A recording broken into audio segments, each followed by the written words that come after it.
నమస్కారం అండి. ఆ, కృష్ణ కృష్ణ ఓకే. ఆపదామభర్తారం దాతారం సర్వసంపదా లోకాభిరామం శ్రీరామం భూయో భూయో నమామ్యహం. ఆపదామభర్తారం దాతారం సర్వసంపదా లోకాభిరామం శ్రీరామం భూయో భూయో నమామ్యహం. శ్రీరాఘవం దశరథాత్మజమప్రమేయం సీతాపతిం రఘుకులాన్వయరత్నదీపం ఆజానుబాహుం అరవిందదళాయతాక్షం రామం నిశాచర వినాశకరం నమామి. యత్ర యత్ర రఘునాథ కీర్తనం తత్ర తత్ర కృతమస్తకాంజలిం బాష్పవారి పరిపూర్ణలోచనం మారుతి ఉన్నమత రాక్షసాంతకం మనోజవం మారుతతుల్యవేగం జితేంద్రియం బుద్ధిమతాం వరిష్టం వాతాత్మజం వానరయూధముఖ్యం శ్రీరామదూతం శిరసా నమామి. ఉల్లంఘ్య సింధోర్సలిలం సలీలం యశోకవన్యం జనకాత్మయాయాగ ఆదాయ తేనైవ తదాఖలంకాం నమామి తం ప్రాంజలిరాంజనేయం. బుద్ధిర్బలం యశోధైర్యం నిర్భయత్వమరోగత అజాడ్యం వాక్పటుత్వం చ హనుమస్మరణాత్ భవేత్.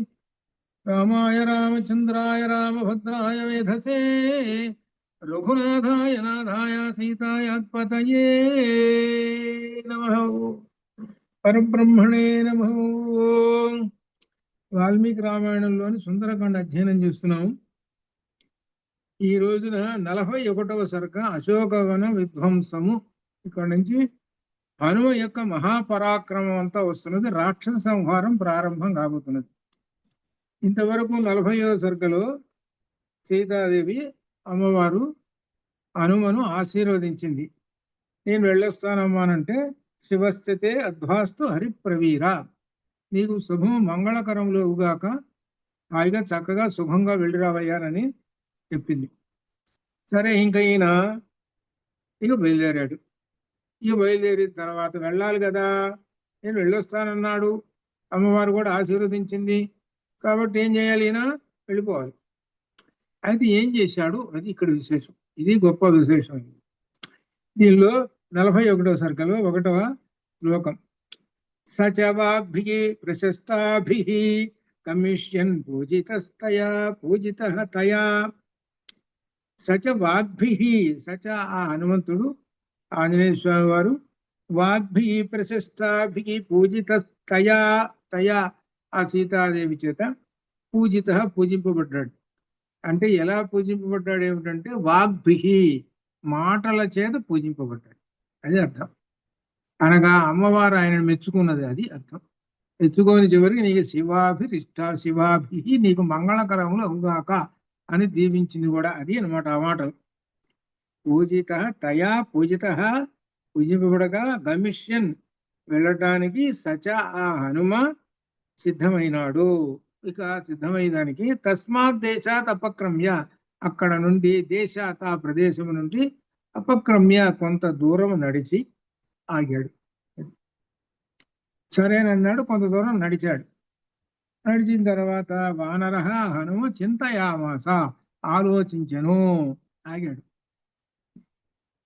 చింతయామాస వానర సచవాగ్భిః గమిష్యన్ పూజితస్తయా తస్మాత్ దేశాద్ అపక్రమ్య చింతయామాస వానర. ఆలోచన చేశాడు. ఏమి ఆలోచన చేశాడు, ఇది 2వ శ్లోకంలో. అల్పశేషమిదం కార్యం దృష్టేయమసితేక్షణ. అసితేక్షణ, సీతాదేవిని దృష్టేయం చూచాను. ఒకటి కార్యక్రమం పూర్తయింది, వచ్చిన పని పూర్తయింది. కానీ అల్పశేషమిదం కార్యం, కార్యము కొంచెం అల్పశేషం, కొంచెం మిగిలి ఉన్నది. వాళ్ళు చెప్పినట్టుగా, రామచంద్రమూర్తి చెప్పినట్టుగా పూర్తి అయిపోయింది, చూసిరా అన్నాడు. అంతేగాని కాల్చిరా అని చెప్పలేదుగా ఆయన. వాళ్ళ సంగతి ఏదో తేల్చుకొని రారా అని ఏమైనా చెప్పాడా? చెప్పలేదుగా. చూసిరా అన్నాడు, చూశాను, అయిపోయింది, చూడమని చూసి ఇంటికి వెళ్ళిపోవచ్చు. కానీ ఆయన ఆలోచన అల్పశేషమిదం కార్యం, ఇంకా కార్యము పూర్తి కాలేదు, నేను వచ్చినటువంటి కార్యము ఇంకా కొంచెం మిగిలి ఉన్నది అని అంటున్నాడు. త్రీన్ ఉపాయాన్ అతిక్రమ్య, త్రీన్ ఉపాయాన్ అతిక్రమ్య, 3 ఉపాయములను దాటి చతుర్థ ఇహ విద్యతే, చతుర్థ 4వదైనటువంటి ఉపాయాన్ని ఇహ ఇక్కడ ప్రయోగిస్తాను. ఏమిటి ఉపాయాలు? ఏమిటి పెద్ద గందరగోళంలో దిగిపోతున్నాడు, ఏదో మహాభయంకరంలో దిగబోతున్నాడు. ఇది చాలా మహాభయంకరాన్ని సిద్ధం చేయబోతున్నాడు. ఏమిటో తెలుసునా? 4 ఉపాయాలు ఉన్నాయి. ప్రాచీన కాలంలో రాజులు 4 ఉపాయాలు ఉపయోగించేవాళ్ళు. చతుర్విధ ఉపాయములు అంటారు. ఏమిటంటే సామ, దాన, భేద, దండ. ఇది 4. అంటే ఒక రాజుగారి మీద యుద్ధానికి పోవాలనుకోండి, రకరకాల ఉపాయాలు. ఒక్కసారే యుద్ధానికి ఊరు ఆయన మీద 4 ఉపాయాలు. 4వది చివరికి దండోపాయం, అంటే యుద్ధానికి ఈ కత్తులు కఠారులు తీసుకొని పోతారు యుద్ధానికి. అట్లా ఇప్పుడు నేనేం చేస్తున్నానంటే 3 ఉపాయాలను వదిలేసేసి దండోపాయము యుద్ధానికి దిగుతున్నా. అది ఈయన దగ్గర ఒక్కటి కూడా కత్తిలి ఒక్కటి కూడా లేదు. దండోపాయం రాక్షసులతో యుద్ధానికి దిగుతున్నట్టు. చూడండి ఎంత బాగా. ఆ రామచంద్రమూర్తి అంతటి వాడే ఎన్ని బాణాలు, ఎన్ని ధనుసులు అన్ని వేసుకొని ఆ రాక్షసుల మీద యుద్ధం చేశాడే. ఈయనట ఏమీ లేదు చేతిలో, నేను వీళ్ళతోటి దండోపాయం యుద్ధం చేస్తానంటున్నాడు. ఏమి గొప్ప విశేషం అంటే అదే ఇక్కడ గొప్ప. ఇక్కడ దీనిలో గొప్ప విశేషం రాబోతుంది. చతుర్థ ఇహ విద్యతే, 3 ఉపాయాలను వదిలేసేసి దండోపాయాన్ని ఇక్కడ ఈ రాక్షసుల మీద ప్రయోగిస్తా అని చెప్పి ఇక వివరణ చెబుతున్నాడు. నసామ రక్షస్సు గుణాయ కల్పతే, రాక్షసుల యందు సామ ఉపాయము పనికిరాదు. ఎందుకంటే వాళ్ళు ఎటువంటి వాళ్ళు అంటే రాక్షసులు, వాళ్ళ దగ్గర అసలు కుదరదు. మంచి మాటలు చెబితే అసలు ఒప్పుకోరు వాళ్ళు అసలే కోపిష్టి మనుషులు ఆ రాక్షసులు. వాళ్ళు అహంకారం. వాళ్ళ దగ్గర పోయి మంచి మాటలు సామ ఉపాయాలు చెప్పామా ఏమీ పనిచేయదు. 1. ఇక 2 దానం సంగతి చూద్దాం. సదానం దానం అర్ధ ఉపచితేషు యుజ్యతే. దానం అంటే రాజులు పూర్వకాలంలో వశపరుచుకోవడానికి వాళ్ళకి కొంచెం ఆశ చూపిస్తారు. అనగా అర్థం ఏమిటనమాట? ధనం, సంపదలు ఇస్తారు. సంపదలు ఇచ్చి వాళ్ళు వశపరుచుకుంటారు. దీనిలో ఒక రకం ఉంది. దీనిలో అసలు రహస్యం. ప్రాచీన కాలంలో రాజులు, పురాణ కాలంలో కూడా రాజులు, ఇది మన భారతంలో ఉన్నప్పుడు కూడా రాజులు వాళ్ళు ఏం చేసేవాళ్ళు అంటే వాళ్ళ అమ్మాయిని ఆ రాజుగారి కొడుకో రాజుగారికో ఇస్తారు. అది ఇచ్చినప్పుడు అప్పుడు ఏమవుతుందనంటే ఆ రాజ్యం అంతా ఏందే ఇక పరిపాలన. అదే భారతంలో ఉంది. భారతంలో ఉన్నది అదే. భారతంలో ఉన్నటువంటి గాంధారి ఎవరు? ఇప్పుడున్నటువంటి చూసారు, పాకిస్తాన్ ఆనుకొని ఉన్నది చూసేది ఏంటి, దాని పేరు ఏదో గా మీద ఏదో ఉంటుంది, గాంధార ఏదో ఉంది దేశం. ఆ దేశస్తురాలు. అక్కడ ఆయన ఈ ధృతరాష్ట్రుడికి ఇచ్చాడు. ఇచ్చిపోవటం వలన ఆ గాంధారి యొక్క అన్న ఉన్నాడు శకుని వచ్చి చేరాడు. వచ్చి చేరి మొత్తం తలకిందులు చేశాడు. అది అదనమాట. పూర్వకాలం అట్లా చూసేవాడు అనమాట. ఉదాహరణకు అనమాట దానం అది అనమాట. అట్లా కొంతమంది కన్యాదానం చేస్తారు, కొంతమంది డబ్బులు ఇస్తారు, కొన్ని రకరకాల అట్లా ప్రాచీన కాలంలో జరుగుతున్నాయి. అలా చేద్దాము అని అంటే దానోపాయము. ఈ రాక్షసుల దగ్గర సంపదలు, అబ్బో ఎవరి దగ్గర లేనన్ని సంపదలు ఉన్నాయండి. కాబట్టి మనం సంపదలు ఎన్ని ఇస్తాము? ఓహో నా దగ్గర చాలా ఉన్నాయా అని అంటారు. కానీ కుదరదు. ఇక 3వది నా భేద సాధ్య బలదర్పిత జనా. భేదోపాయం చేద్దాం, తవ్వు పెడదాం వీళ్ళకి. ఇంకొకరితో తవ్వు పెడదాం. తవ్వు పెట్టుకుని కొట్టుకుంటారు వీళ్ళిద్దరు.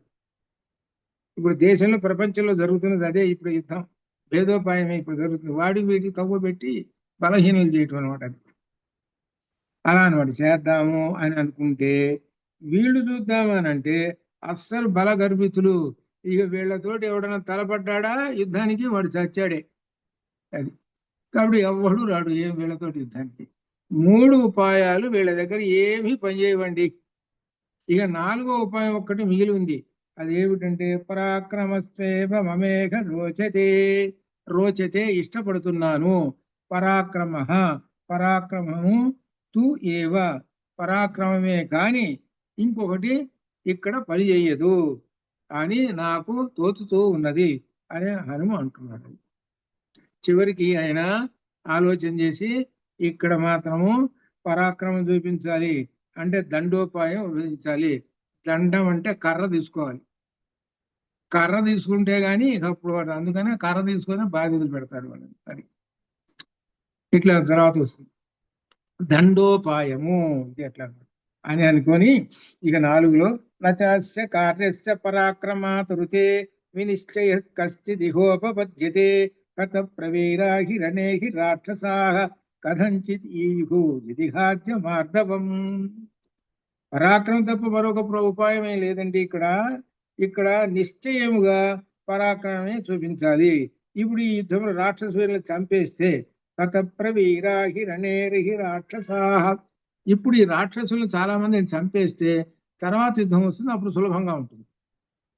అది అసలు విషయం. ఇప్పుడు చంపేస్తే ఎక్కువ మందిని అప్పుడు జనం తగ్గిపోతారు కదా, రాక్షస సైన్యం తగ్గిపోతుంది, అప్పుడు సులభంగా జయించవచ్చు. కాబట్టి ఇక్కడ నేను చాలా వరకు బరువు తగ్గించేస్తా రామచంద్రమూర్తికి. రాక్షస సంహారం చేస్తాను. ఒక్కడు రాక్షస సంహారం చేస్తాటండి. అప్పు ఎంత పని అండి. రామచంద్రమూర్తి బాణాలు గీణాలు అన్ని వేసుకొని వచ్చి ఎంతో మంది వచ్చి ఎంతో కొట్టుకొని కాదు. ఈయన ఏం చేశాడే అంటే మధ్యాహ్నం 12ంటికి మొదలు పెట్టుకున్నాడు, 4ంటికి అన్ని పూర్తి చేసుకున్నాడు, 5ంటికల్లా మళ్ళీ ఏంటంటే 6ంటికల్లా అక్కడ చేరాడు. అయిపోయింది, ఒక్క రోజుతో ఖాళీ అయిపోయింది. అంతమంది ఇంత తగలబెట్టడం, చంపటం, తగలబెట్టడం అంతా అయిపోయింది. కాబట్టి వీళ్ళని చంపేస్తాను. ఆ తర్వాత అప్పుడు ఏం చేస్తారు, మెత్తబడిపోతారు, అనగా బలహీనలు అయిపోతారు. అనగా ఈ సైన్యం అంతా ఎక్కువ భాగం చచ్చిపోయేటప్పటికి యుద్ధంలో మిగిలిన సైన్యము మెత్తబడిపోతారు. కాబట్టి యుద్ధం సరిగా చేయలేదు. కాబట్టి తర్వాత యుద్ధం తేలిగ్గా ఉంటుంది. అది అసలు ఉపాయం. అది కాబట్టి ఇప్పుడు రాక్షస సంహారం చేస్తానని చెప్తూ ఒక నీతి చెబుతున్నాడు 5వ శ్లోకంలో. కార్యే కర్మణి నిర్దిష్టే యో బహూన్యపి సాధయేతు పూర్వకార్యా విరోధేన సకార్యం న కర్తుమర్హతి. కర్మలు ఈ కార్యాలు చేసేటప్పుడుట ఏమిటంటే ఆ కార్యానికి విఘ్నాలు లేకుండా చూసుకోవాలి, సరే, కార్యములు సాధించాలి, సరే. అయితే ఒక కార్యం చేసేటప్పుడు బహూని అపి సాధయేత్, అది అర్థం.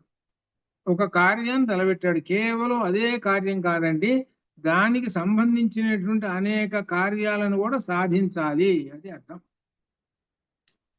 సీతను చూసిరా అనేటువంటి ఒక కార్యం, దాని చుట్టూ ఉండేటువంటి ఇంకా కార్యాలు కూడా ఆలోచన చేసుకొని దూత యొక్క లక్షణాలు అవి కూడా పూర్తి చేసుకొని రావాలి, అది అర్థం.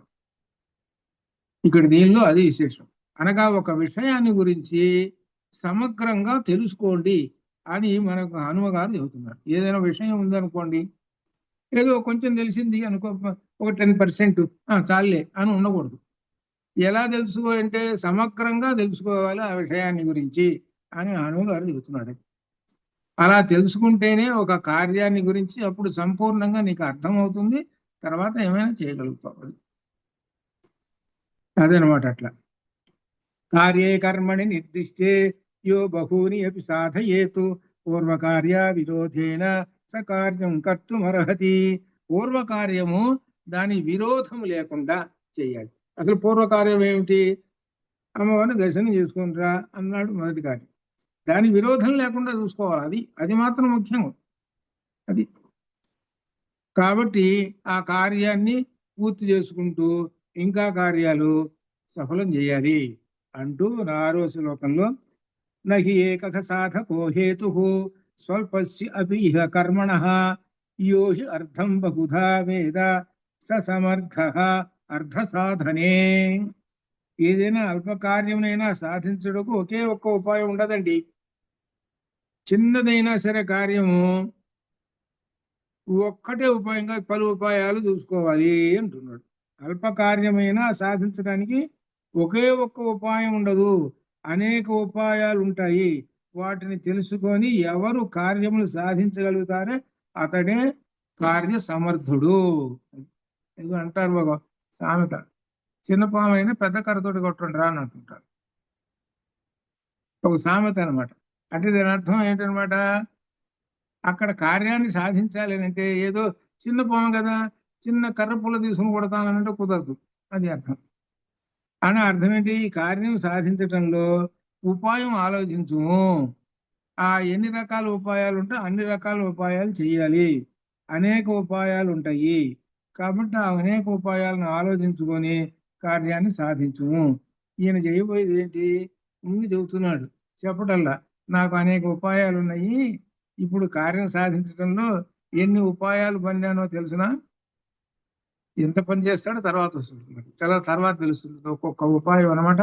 ఆయన ఎంత గొప్ప విశేషమైనటువంటివి చేశాడో కూడా మనకి తెలుస్తుంది అనమాట. అది ఒక నిమిషం. నమస్కారం, నమస్కారం అండి. ఆ, ఆ, ఆ, ఉన్నాయి ఉన్నాయి, రామకోటి ఉన్నాయి. ఉన్నాయి. నాకు ఎప్పుడో ఒక 20 పుస్తకాలు పంపండి స్వామి, దానికి ఎంత వరకు ఇస్తాను. అంటే రేపు చేద్దాం ఆ పని. రేపు అటు వస్తాను, అటు వచ్చినప్పుడు ఇస్తాను. ఫోన్ చేస్తాను, ఫోన్ చేస్తాను. అట్లా అట్లా ఓకే. అలా ఇప్పుడు సుందరకాండ చెబుతున్నాను వీళ్ళకి ఈ క్లాస్ వచ్చారు. మీ పేరు కూడా శుభం దీనిలో వస్తున్నది. అది అట్లా దీనిలో రికార్డ్ అవుతుంది. మీ మీ గొంతు కూడా రికార్డ్ అయింది. అది అది అది అది మహాపండితులు మహాపండితుల యొక్క కార్య గొంతు కూడా ఇందులో రికార్డ్ అయిపోయింది. అది అట్లా శేషాచార్యులు గారని ఇక్కడ మహాపండితులు, చాలా పుస్తకాలు రాశారు. మహాపండితులు శేషాచార్యులు గారు. శుభం భయాత్ అట్లని. కాబట్టి ఒక కార్యము తోటి అనేక కార్యాలు ముడిపడి ఉంటాయి, అవన్నీ చేసుకోవాలి. అలానే కార్య సాధకుడి యొక్క లక్షణాలు అని చెబుతున్నాడు. కాబట్టి నాకు అల్పశేష కార్యం ఉంది, నేను పూర్తి చేస్తాను అని చెబుతున్నాడు. చెప్పి ఇహైవ తావత్ కృత నిశ్చయోహ్యం యది ప్రజేయం ప్లవగేశ్వరాలయం పరార్థ సమ్మర్థ విశేష తత్వవితు తతకృతం స్యాన్వభర్తు శాసనం. నేను ఇక్కడ శత్రువుల బలములను మన వానల బలం తెలుసుకొని సుగ్రీవుని సన్నిధికి వెళ్ళినచో రాజశాసనం చక్కగా నెరవేర్చిన వాడను అవుతాను అని అంటున్నాడు. పరార్థ సమ్మర్థ విశేష తత్వవితు.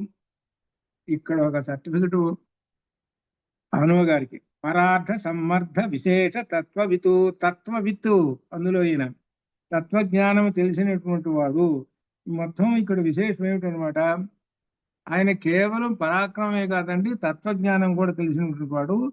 తతకృతం స్యాన్మమ భర్తృ శాసనం. నా యొక్క భర్తృ శాసనం, రాజుగారు ఇచ్చినటువంటి శాసనం ఆజ్ఞ ఏదైతే ఉన్నదో అది పూర్తి చేసినటువంటి వాడిని అవుతాను అని ఈ విధంగా చెబుతున్నాడు అనమాట. ఇట్లా ఏం చెబుతూ కథన్ను కల్వజ్జ భవే సుఖ, కథన్ను కల్వజ్జ భవే సుఖాగతం ప్రసఖ్య యుద్ధం మరాఠసై సహ తథైవ ఖల్వాత్మ బలంచ సారవత్ సమ్మానయేన్మాం చరణే దశాననః.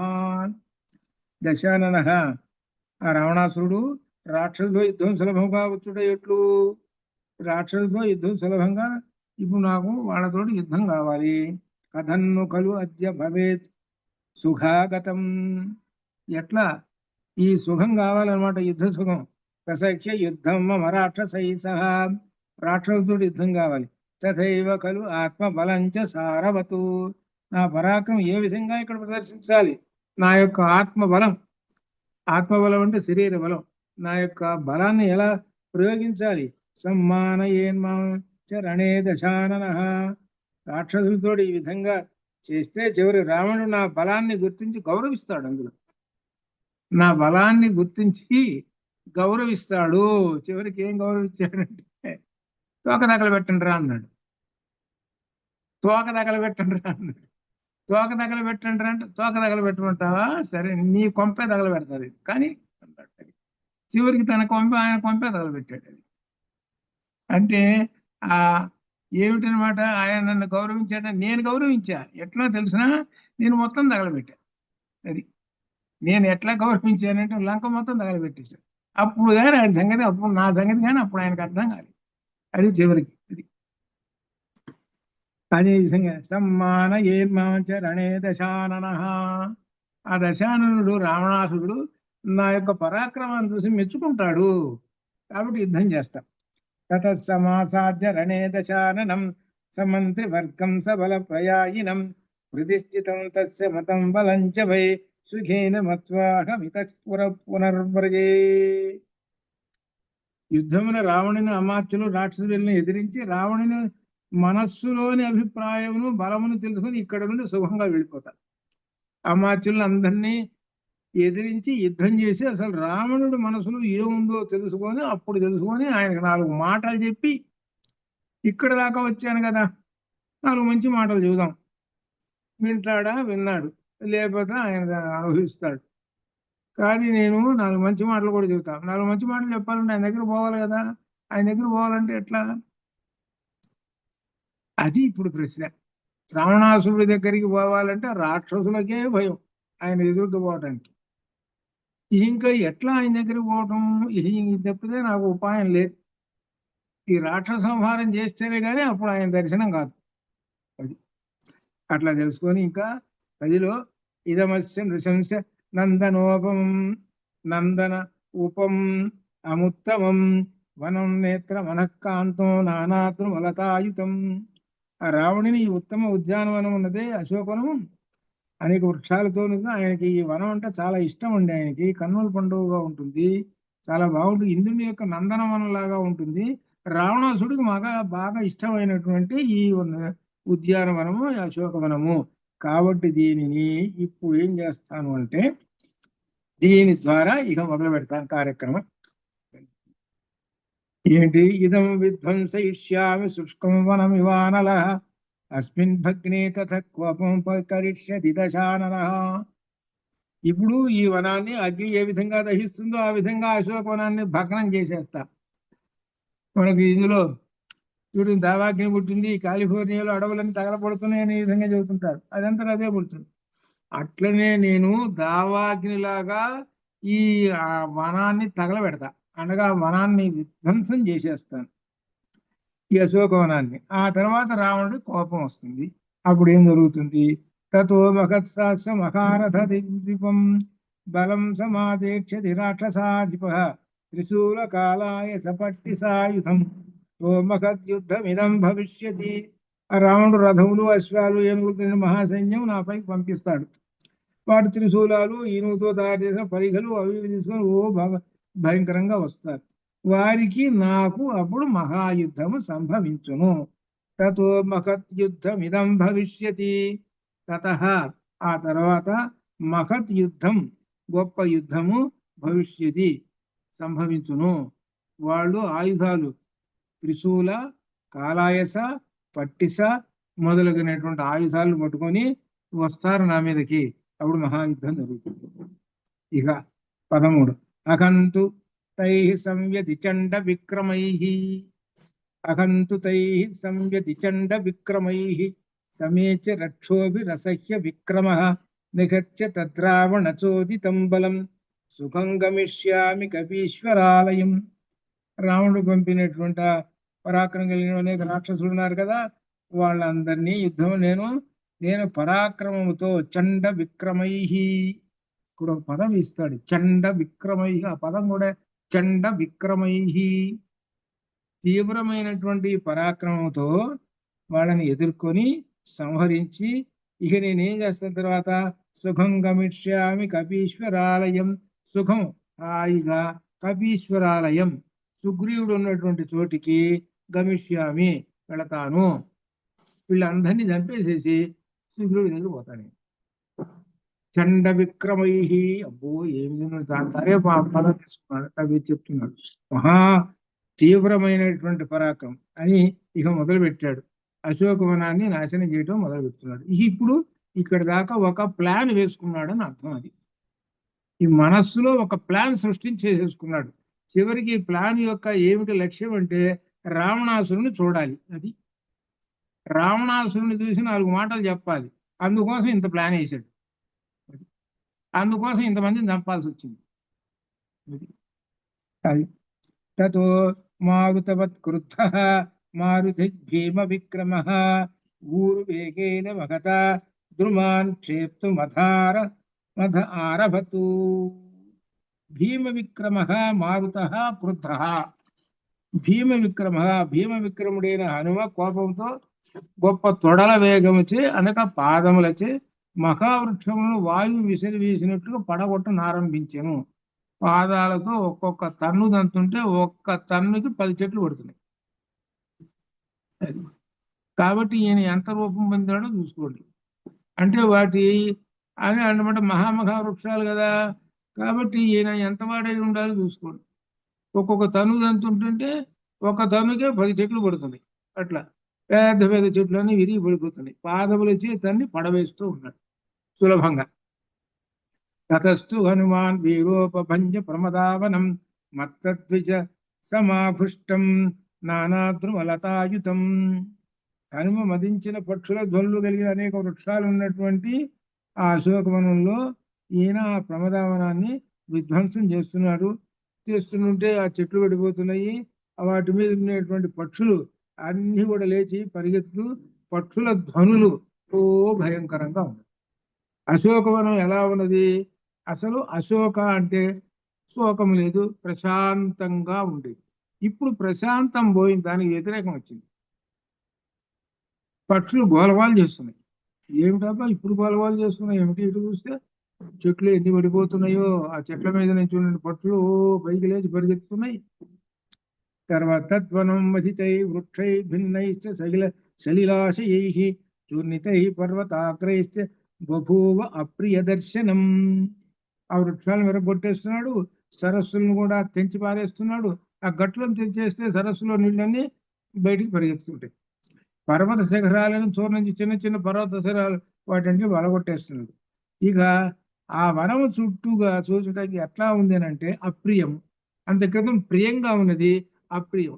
ఇప్పుడు అశోకవనం అన్నారు, ఇప్పుడు శోకవనం చేశాడు దాన్ని. అది అశోకవనం తీసి పారేశాడు, ఆ పదాన్ని బోర్డు పెట్టాడు. శోకవనం చూడండి అంటున్నాడు. చూసారా ఎంత తయారు చేశాను నేను?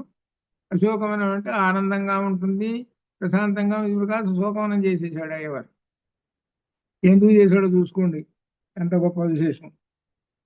తద్వనం ఇక్కడ తద్వనం మధితై వృక్షై, మొత్తం మధితై వృక్షై, ఆ వృక్షాలన్నీ మధితై మధించి, అలానే సలిల ఆశయై అనగా సరస్సులు వాటి భిన్నైశ్చ పగలగొట్టేసేసి ఆ కట్టల్ని, ఆ సరస్సుల యొక్క చెరువు కట్టలన్నింటి పగలగొట్టేసేసి పర్వతాగ్రైశ్చ చూర్ణై, పర్వతాగ్రములన్నింటి శిఖరాలని చూర్ణం చేసేస్తున్నాడు, పిండి పిండి చేసేస్తున్నాడు.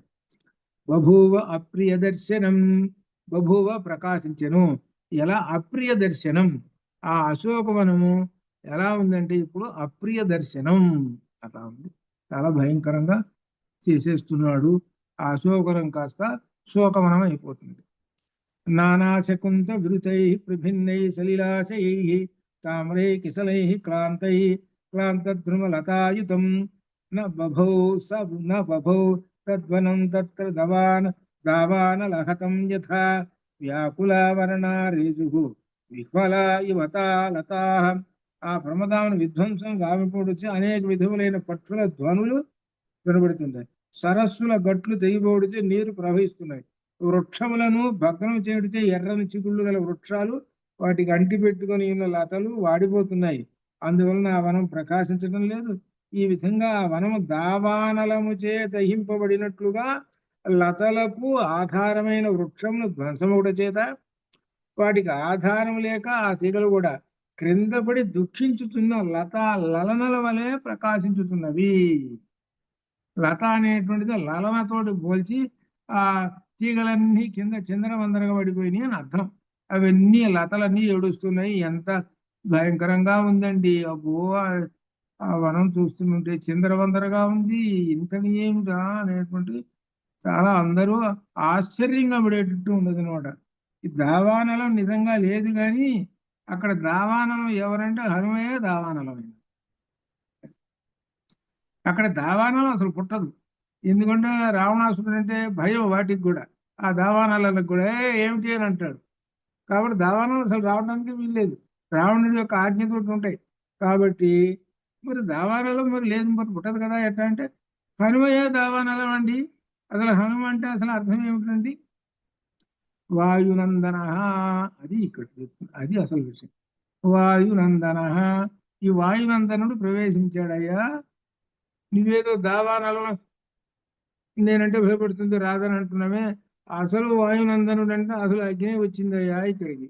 వాయురగ్ని మొట్టమొదటిలో చెప్పాను.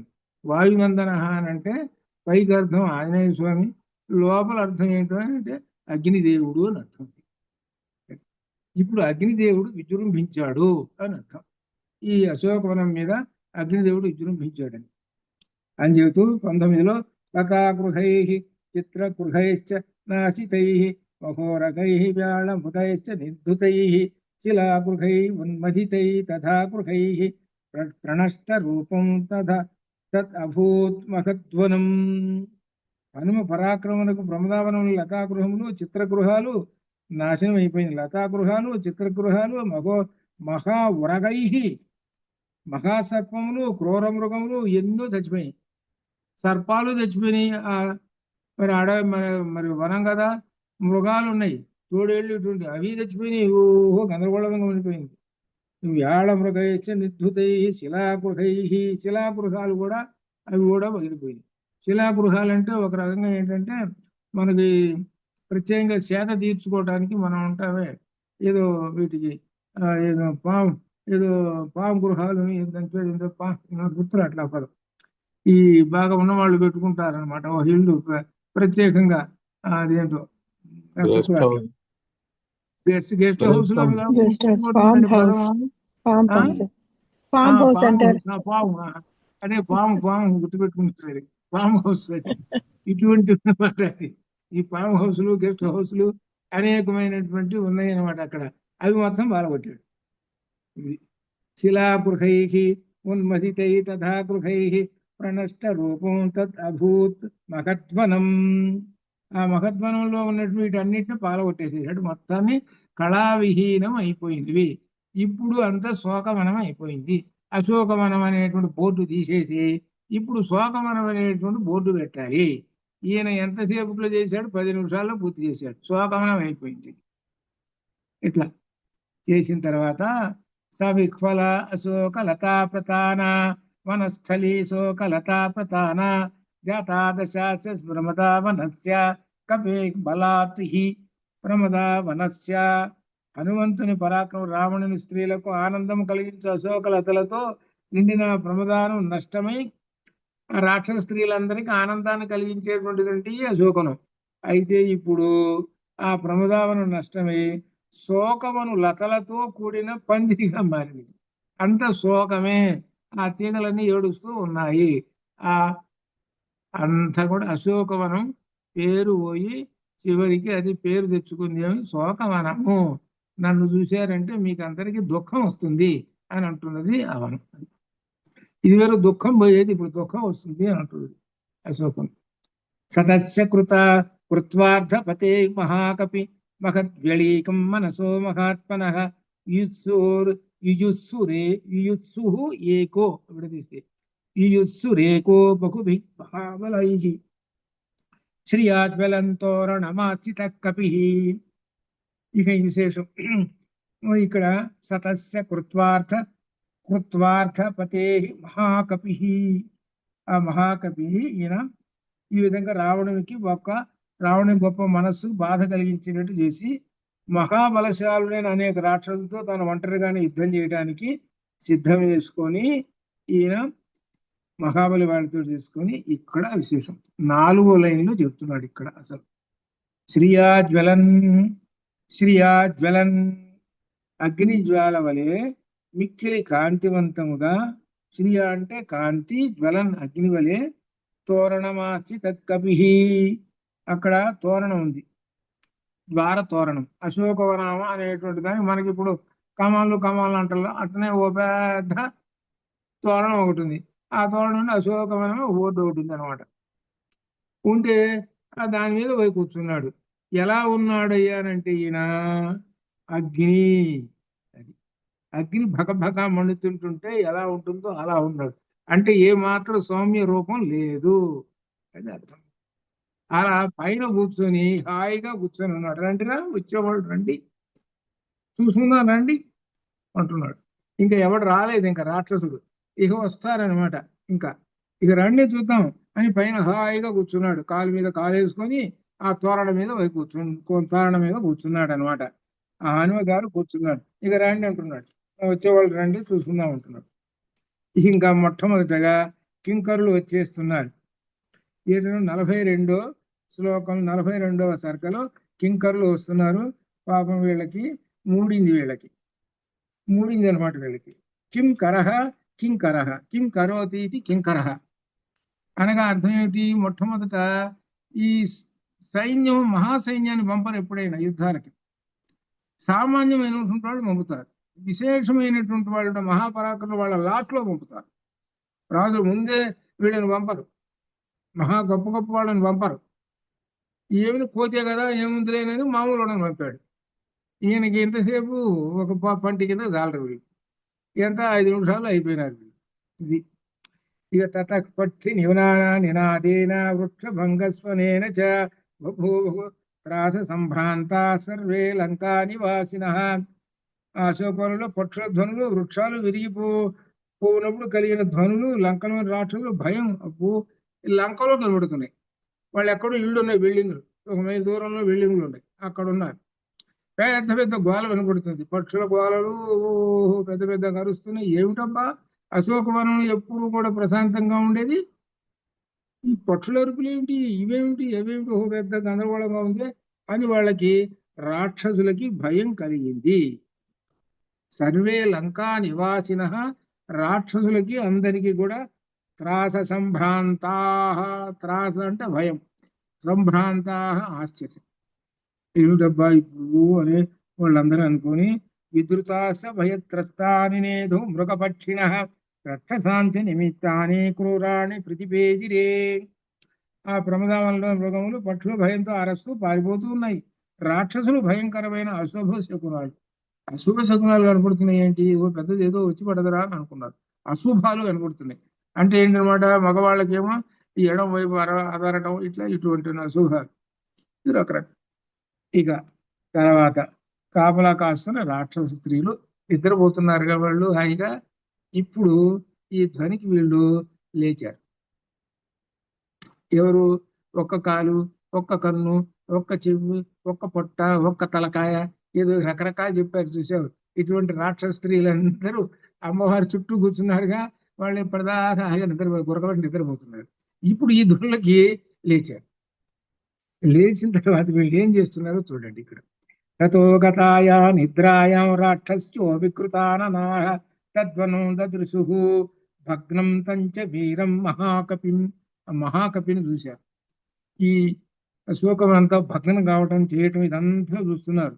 వాళ్ళు ఎవరు? వికృతాననాః, వికృతమైన ముఖములు కలిగినటువంటి వాళ్ళు. వాళ్ళు నిద్రాయాం గతాయాం, నిద్ర నుండి లేచి చూశారు. ఆ తర్వాత ఏం చేశారు? స తా దృష్ట్వా మహాబాహుః మహాసత్వః మహాబలః. 3 విశేషణాలు ఇక్కడ హనుమకు వేస్తున్నాడు. మహాబాహుః ఒకటి, మహాసత్వః ఒకటి, మహాబలః ఒకటి. మొత్తం 3 విశేషణాలు ఇస్తున్నాడు. ఈ 3 విశేషణాలతోటి మొత్తం యుద్ధం అంతా చేసేస్తాడు. ఆయన మహాసత్వ సంపన్నుడు, మహాబాహుః, గొప్ప బాహువులలో గొప్ప శక్తి ఉన్నటువంటి వాడు, మహాబలవంతుడు. ఇక్కడ ఇదివరకు కూడా చెప్పాము ఏమిటంటే, మహత్ శబ్దం ఎప్పుడు వాడతారు అని అంటే, ఇక రెండో వాడు లేడు అన్నప్పుడే మహత్ శబ్దాన్ని వాడాలి. అది అలా మహత్ శబ్దాన్ని వాడేది ఎవరికి? రామలక్ష్మణులకు వాడతారు, మళ్ళీ ఆంజనేయ స్వామికి వాడతారు, అంతే. ఇంకా రెండో వాళ్ళకి వాడరు మహత్ శబ్దాన్ని. అది అదనమాట. ఇది చకార సుమహద్రూపం రాక్షసీనాం భయావకం. రాక్షస స్త్రీలు చూసి వారికి ఇంకా భయం కలిగించింది. ఆ మహాభయంకర రూపమును చూశాడనమాట, ధరించాడు. వాళ్ళు లేచారు, ఇంకా భయంకర రూపాన్ని ధరించి కోరలు వీటితోటి భయంకరంగా కనపడుతుంది. రాక్షసుల కంటే భయం సహజంగా, రాక్షసులు అంటే వాళ్ళకన్నా మించిన భయంకరంగా ఉన్నాడు. అమ్మో ఎంత ఇదిగా ఉన్నాడు ఆయన. అయితే ఇక్కడ మనం ఏమనుకోవాలంటే దీనికి చెప్పటం లేదు, కానీ దీనిలో విశేషము పంచముఖ ఆంజనేయ స్వామి వారి యొక్క 5 ముఖముల యొక్క విశేషమైనటువంటి శిరస్సు చూపిస్తున్నాడు. దీనిలో నరసింహస్వామి సింహం తలకాయ మీకు తెలుసు కదా. 5 ఇది పంచముఖ ఆంజనేయ స్వామి అని అంటే 5 ముఖాలతోటి చూపిస్తుంటాడు అనమాట. 5 శక్తి సంపన్నులతోటి సింహం ఏం చేస్తుందంటే పగలగొట్టి పారేస్తుంది. చాలా భయంకరంగా ఉంటుంది సింహం. అట్లా ఆ రూపాలన్నిటి చూపిస్తున్నాడు అని అన్నట్టు కూడా మనం భావన చేసుకోవాలన్నమాట. అంతటి భయంకరంగా ఉన్నాడు. ఈ రాక్షస స్త్రీలకు అందరికీ భయం వేసిపోయింది. ఇక 5లో తతః తం గిరిశ సంకాశం గిరి సంకాశం గిరి సంకాశం గిరి అంటే కొండ, కొండ అంతట అతికాయం మహాబలం, అతికాయం అబ్బో ఎంత శరీరం, మహాబలం రాక్షస్యో వానరం దృష్ట్వా, రాక్షస్యో వానరం దృష్ట్వా ఆ రాక్షస స్త్రీలు ఆ వానరుని దృష్ట్వా చూసి పప్రచ్ఛు జనకాత్మజం జానకిని పప్రచ్ఛు అడిగారు, ప్రశ్నించారు. ఈయన ఎలా ఉన్నట్ట గిరి సంకాశం కొండంతున్నాడు, అతికాయం మహాబలం అంటే అర్థం ఏమిటనమాట ఇక్కడ రాక్షస స్త్రీల అదృష్టం. మీకు తెలియదురా రాక్షస స్త్రీల ఏకపాదని మీరు పుణ్యం అన్న చేసుకుంటారు, దండం పెట్టుకుంటారా మీరు, ఆయన మహారూపాన్ని చూపిస్తున్నాడు రా ఇది, అది అర్థం. ఆయన మహారూపం అంత క్రితం దాకా ఆయన ఇక్కడే ఉన్నాడు. ఒరే పిచ్చి పోహాలారా నిద్రపోతున్నారు, ఆయన చెట్టు మీద కూర్చున్నాడు రా, ఎంత ఉన్నాడు అంకుష్టం అంత ఉన్నాడు, చెట్టు మీద కూర్చున్నాడు, మీరు శుభ్రం గొరకలు పెట్టి నిద్రపోతున్నారు మీరు. ఆయన ఇక్కడే ఉన్నాడు, ఆయన మొత్తం చూస్తున్నాడు మీ సంగతి అంతా. ఆయన అమ్మవారితో మాట్లాడుతున్నాడు, గొరకలు పెట్టి నిద్రపోతున్నారు. ఇప్పుడు మహారూపం చూపిస్తున్నాడు. లేచారు, నిద్ర లేచారు. నిద్ర లేచారంటే అజ్ఞానం నుంచి బయటపడ్డారు, జ్ఞానం కలిగిందిగా. చూడు నమస్కారం చేయండి రా, అది అర్థం, అది అర్థం. ఇప్పుడు దాకా ఏంటంటే ఆంజనేయ స్వామి వారిని ఆ చెట్టు మీద కూర్చున్నాడు, ఏలడంతో ఉన్నాడు, అట్లా అట్లా ఉన్నాడు. మనం ఒకసారి దర్శనం చేసుకుంటున్నాం. ఎలా ఉన్నాడయ్యానంటే కొండంత ఉన్నాడు. అబ్బో టకాటక పెద్ద 5 నిమిషాల్లో కొండంత అయిపోతాడు. మహాబలం, పెద్ద పెద్ద చేతులు, భయంకరంగా ఉన్నాడు ఆయన. అలా ఉన్నాడు. అటువంటి హనుమను ఆ రాక్షస స్త్రీలు చూసి జానకిని పప్రచ్ఛు ప్రశ్న వేస్తున్నారు. ఏమిటి ప్రశ్న? ఇక జానకీదేవిని కోయం కస్య కుతో వాయం కిన్నిమిత్తమిహాగతః కథం త్వయా సహా సహానేన సహానేన సంవాద కృత ఇచ్యుతః కస్య కహ అయం, ఎవరైనా ఈ కోతి ఎవరు, ఎవరు కుతో వా అయం ఎక్కడి నుంచి వచ్చాడు, కిన్నిమిత్తమిహాగతః ఏం కారణం మీద వచ్చాడు ఇక్కడికి, ఎందుకు వచ్చాడు, కథం త్వయా నీతో సహా మాట్లాడుతున్నాడే, సంవాద మాట్లాడుతున్నాడే, ఆయన ఏం మాట్లాడాడు, కృత ఇత్యుత సంవాద ఏం మాట్లాడాడు చెప్పు, నీతో ఏం మాట్లాడాడో చెప్పు, ఈయన ఎక్కడి నుంచి వచ్చాడో చెప్పు. ఇవన్నీ ప్రశ్నలు వేసే, ప్రశ్నలు గుప్పించేసాడు. ఓయం కస్య కుతో వాయం కిన్నిమిత్తమిహాగతః చెప్పు సమాధానం. ఈ కోతి నీకు తెలియకుండా ఎక్కడి నుంచి వచ్చింది, ఏమిటి దీని సంగతి అంతా చెప్పవమ్మా అని అన్నాడు. అంటే ఏం చెప్పాలి, ఇక్కడ ఒక గొప్ప విశేషం రాబోతున్నది. ఏం చెప్పాలి, ఆయన హనుమంతుడు నా కోసం వచ్చారు అని ఉన్నది అన్ని చెప్పాలనా? ఇక్కడ గొప్ప విశేషం రాబోతుంది. ఇక్కడ ఇది ఒక నేర్చుకోవాల్సిన విశేషం ఒకటి రాబోతుంది. ఆమె ఏం చెప్పింది తెలిసిన, ఆ చక్షునో విశాలాక్షి మా భూతే సుభగే భయం సంవాదమసితాపాంగే త్వయా కిం కృతవానయం. విశాలాక్షి సౌందర్యవంతులారా, కన్నుల కనుదానా భయపడకము. ఆ వానరుడు ఏం మాట్లాడాడని వాళ్ళు ప్రశ్నలు వేస్తున్నారు. 7లో కూడా ప్రశ్న వేస్తున్నాడు. ఆ రాక్షసులు చెప్పవమ్మా విశాలాక్షి, నువ్వు చెప్పకుండా కూర్చున్నావు, చెప్పవమ్మా. త్వయా కిం కృతవాన్, ఏమిటి వాడు ఏం చేస్తున్నాడు, ఎందుకు చేస్తున్నాడు చెప్పవమ్మా విశాలాక్షి, బతిలాడి అడుగుతున్నావమ్మా, చెప్పమ్మా చెప్పమ్మా వాడెవడు ఏమిటి అని రాక్షసులు అడుగుతుంటే అప్పుడు ఈమె సమాధానం చెబుతున్నది. ఏ సమాధానం, అధ అబ్రవీత్ తదా సాధ్వి, అథ అప్పుడు సాధ్వి ఆ జానకి అబ్రవీత్ పలికెను, తదా అప్పుడు ఈ విధంగా పలికెను. సీతా సర్వాంగ సుందరి, ఆ సీతాదేవి, సర్వాంగ సుందరైన సీతాదేవి ఇప్పుడు మాట్లాడుతున్నది ఏమిటంటే, రక్షసాం భీమ రూపాణం విజ్ఞానే మమ కాగతి. ఎలా చెప్పిందో చూసుకోండి సమాధానం. భయంకర రూపములు ధరించగల రాక్షసుల విజ్ఞానమును గూర్చి నాకు తెలుసుకునే శక్తి లేదమ్మా అంటున్నాడు. జాగ్రత్తగా దీనిలో అర్థం చేసుకోవాలి.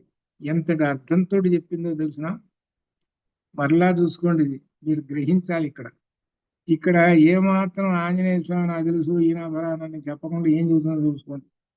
రక్షసాం రాక్షసులు, భీమ రూపాణం భయంకరమైన రూపాలు ధరించేటువంటి వాళ్ళు వాళ్ళు వాళ్ళు వాళ్ళ యొక్క విజ్ఞానం ఉన్న చూశారు. వాళ్ళ సైన్స్ వాళ్ళకి బాగా, వాళ్ళు పెద్ద భయంకరమైన రూపాలు ధరిస్తారు. అటువంటి విజ్ఞానం వాళ్ళందరూ, అది వాళ్ళ విజ్ఞానం నాకు తెలియదమ్మా. రాక్షసులు గొప్ప గొప్ప భయంకరమైన రూపాలు ధరిస్తూ ఉంటుంటారు. నాకు అనుభవం అయింది. ఒకసారి వచ్చాడు ఆయన, ఎవరు, రావణాసురుడు. వచ్చి మొట్టమొదటి ఏ రూపంలో వచ్చాడు? ఒక సన్యాసి రూపంలో వచ్చాడు. వచ్చి తర్వాత భయంకరమైన రూపాన్ని చూపించాడు, రాక్షస రూపం. భయపడిపోతాం. కాబట్టి మీరు రాక్షసులు, కాబట్టి ఈ రాక్షసులకు ఉన్న భయంకరమైన రూపాలు, వాటి సంగతి ఏమిటో సంగతి మీకే తెలియాలి. మీరు ఏమంటున్నావు? ఈ భయంకరమైన ఈ కోతి ఉన్నట్టు చూసి వచ్చారే, ఎవరో చెప్పుకుంటున్నావే, నాకేం తెలుసమ్మా? తామ విజ్ఞాని, మీకే తెలియాలి. ఆయన ఆ రూపం ఎవరో మీకే తెలియాలి. నన్ను అడిగే పని ఏముంది అసలు? మీకు పొద్దున్న లేస్తే ఏంటి భయంకర రూపాలేగా ధరించడం. కాబట్టి ఎవడో మీ రాక్షసుడు ఎవడో భయంకర రూపం ధరించాడమ్మా, ఇక నన్ను అడగాల్సిన పని ఏంటి అని అంటుంది. చూసి ఎలా చెప్పింది? వాళ్ళకి అప్పచెప్పింది. అది అర్థం. అది వాళ్ళకే అప్పచెప్పేసి. ఇక్కడ కొంతమంది అంటారు, ఏమండి సీతాదేవి అబద్ధం ఆడింది కదా. ఇది అబద్ధం కాదు. ఇది ఇక్కడ అర్థం ఏంటంటే ధర్మ సూక్ష్మం ఉంది ఇక్కడ. ఏమిటనంటే రాక్షసుల దగ్గర, రాక్షసులకు వాళ్ళ దగ్గరట్టుగానే చెప్పేసేయాలి వాళ్ళకి. అట్లా అనమాట. ఇంకా చెప్పాలనుకో ఆమె, ఈయన స్టోరీ చెప్పాల్సి వచ్చేటప్పటికి అప్పటికి ఏమవుతుంది అనమాట, ఓహో ఇదంతా గందరగోళం అయిపోతుంది.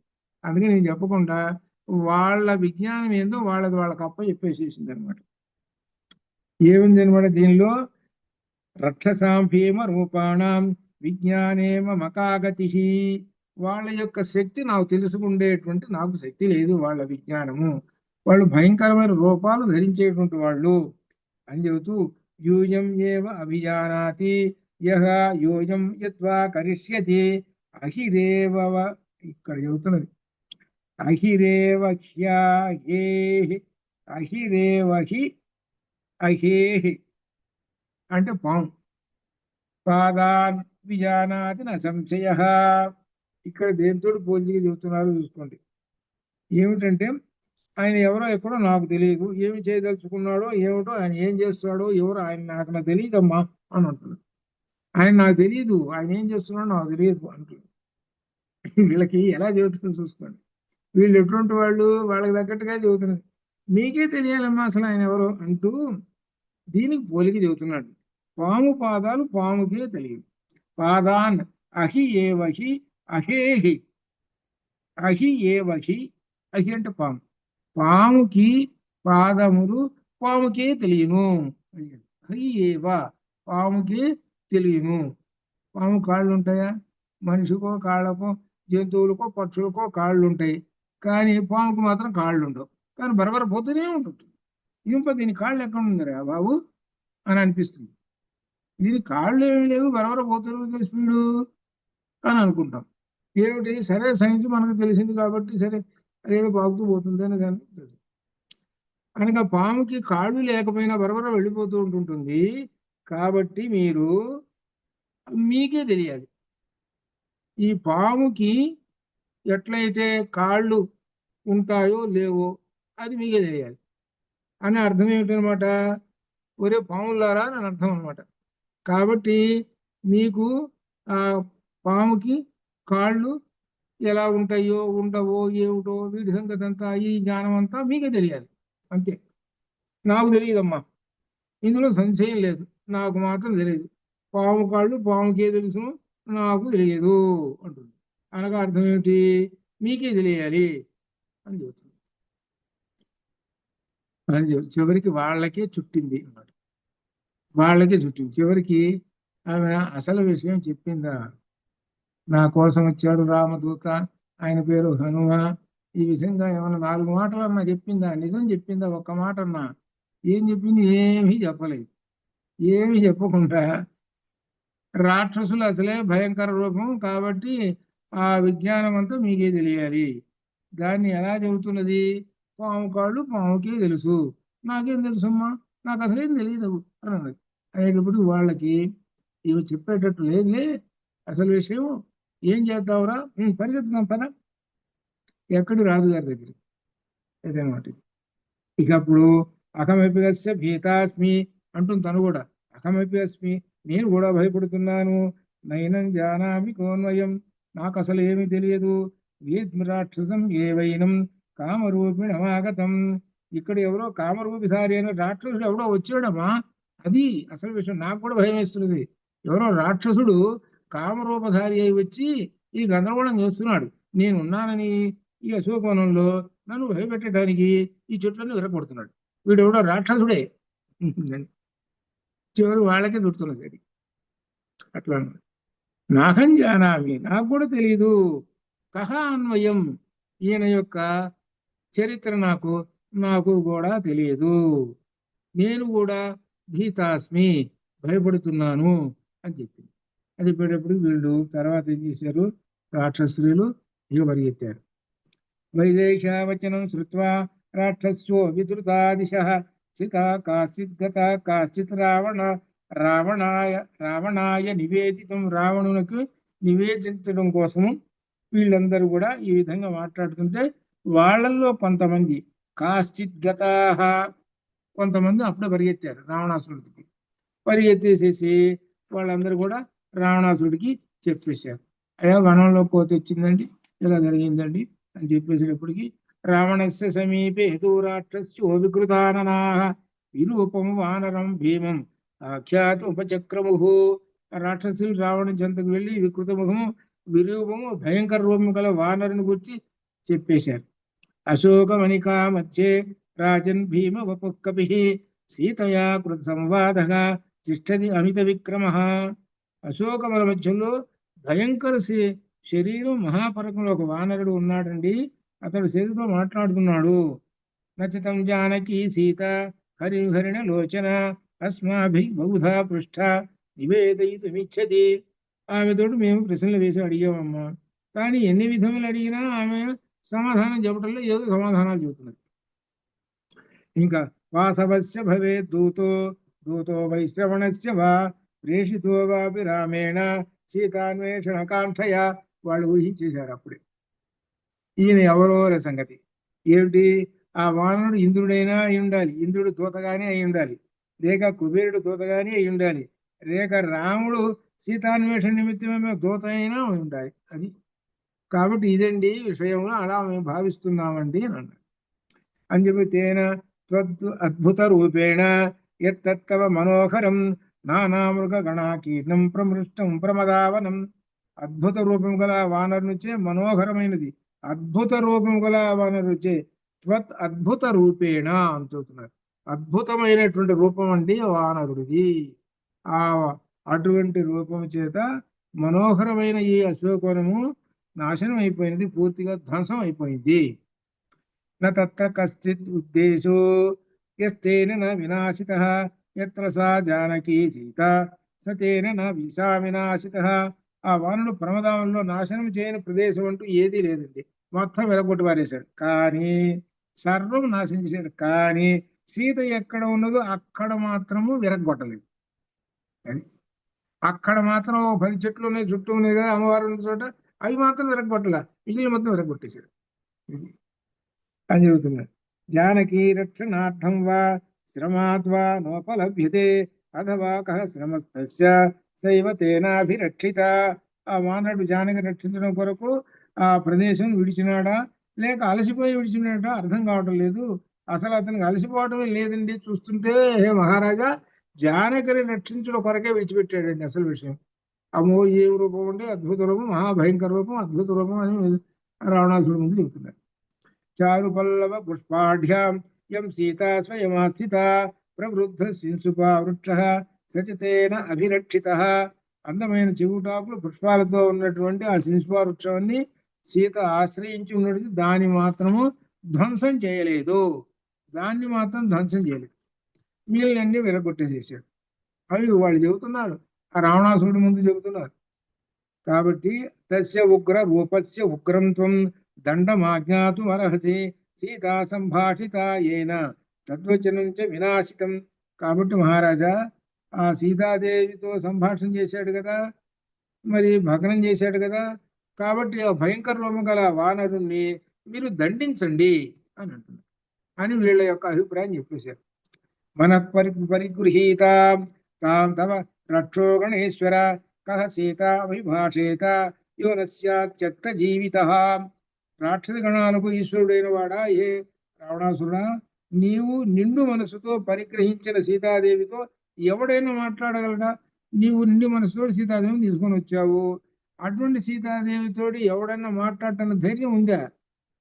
ఇక్కడ ఒక విశేషం వాళ్ళు దాచిపెట్టారు. ఒక విశేషం ఏమిటో తెలిసిన, రావణాసుడు సీతను తీసుకొచ్చాడు లంకకి. ఆ సీతాదేవితోటి ఎవడన్నా మాట్లాడా వాడు చచ్చాడే, అసలు చూశాడా చచ్చాడే. ఇది అర్థం. అంటే అందమైనటువంటి ఆ సీతాదేవిని తీసుకొచ్చా నేను పొందాలి, ఈ రాక్షసుడు ఎవడన్నా కానీ చూశాడు అనుకో వాడు పొందుతాడేమో, అందుకని వాడిని చంపేస్తా, చూసారా చంపేస్తా. అందుకని మీకు ఎవరికి కనపడకుండా స్పెషల్ ఎక్కడ పెట్టానో తెలిసిన సహస్రస్తంభ మండపంలో పెట్టారు. అది ఎక్కడుంది తెలిసిన అశోకవనంలో ఉంది. అశోకవనం ఎక్కడుంది? నాది, నా అంతఃపురానికి సంబంధించింది.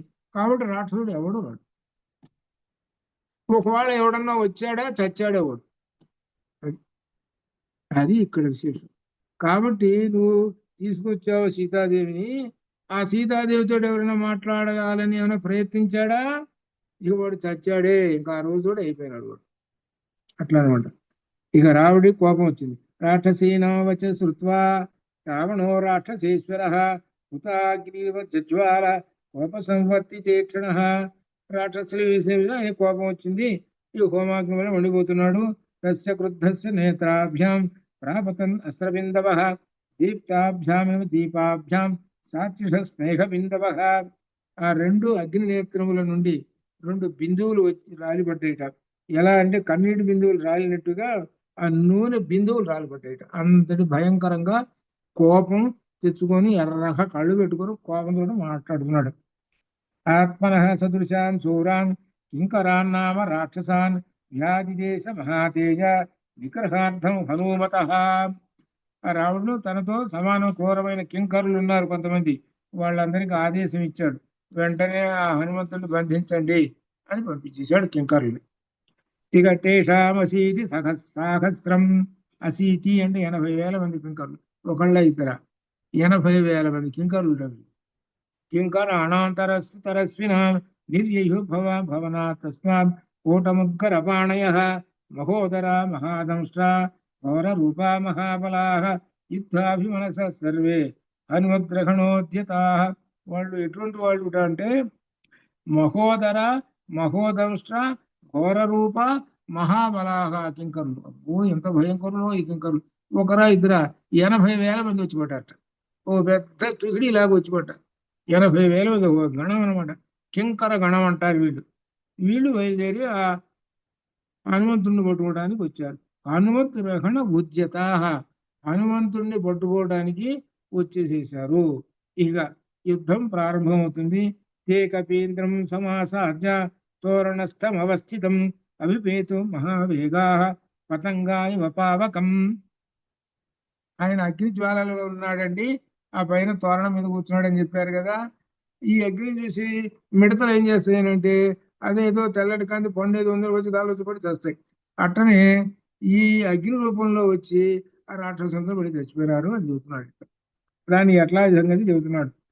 తోరణస్థం అవస్థితం, తోరణం మీద కూర్చున్నాడు ఈయన. అభిపేతు మహావేగా పతంగాయ పావకం. పతంగా మిడతలు ఏ విధంగా అగ్నిలో వచ్చి విడిపోతాయో అట్లా అందరూ చచ్చిపోయినారు. దాన్ని వివరం చెబుతున్నాడు. తే గదాభి విచిత్రాభి పరిఘై కాంచనాంగదై అజఘృక్వానర శ్రేష్టం శరైశ్చ ఆదిత్య సన్నిభై. వాళ్ళు రాగానే ఇంకా వాళ్ళందరూ కూడా విచిత్రమైన గదలు, బంగారు పరికలు, ఇక బాణాలు ఓహో ఇవన్నీ తీసుకొని విసిరేశారు. ఆ హనుమ హనుమ ఎంత ఉన్నాడు? కొండ అంత ఉన్నాడు. అయితే ఏమైంది తర్వాత? ముగ్గురై పట్టిసై శూలై రాసతోమ రసక్తిభి పరివార్య హనుమంతం సగసాతస్థురగ్రత. ఆ తర్వాత వారు ముద్దురాలతో వీటితో అన్నిటి చుట్టుముట్టి ఎదురుగా నిలబడి కొట్టారు. ఏమిటి వీటితోటి? తోమరలతో, శక్తులతో. వెంటనే హనుమంతుడు చుట్టుముట్టి ఎదురు నిలిచారు. వీళ్ళందరికీ కొట్టేసినాడు. ఇక్కడ విశేషం ఏంటంటే ఆయన వజ్రదేహుడు. వీళ్ళకి ఆ సంగతి తెలియదు. వజ్రదేహుడు అంటే అర్థం ఏంటి? బాణం వేస్తే బాణం ముక్కు ఇరిగిపోయి కింద పడుతుంది, అది గుర్తుపడుతుంది. ఇదనమాట వజ్రదేహుడు అంటే. అదనమాట. వీళ్ళు ఈ విధంగా కూడా ఆ చుట్టుముట్టి హనుమానపి తేజస్వి శ్రీమాన్ పర్వత సన్నిభ హితావా విద్యలాంబూలం అనాదచ్చ మహాస్వరం. ఆ శ్రీమన్ పర్వత సన్నిభుడైన హనుమంతుడు తోకను నేలపై కొట్టి గొప్పగా సింహనాదం చేసింది. ఇక్కడ వస్తుంది.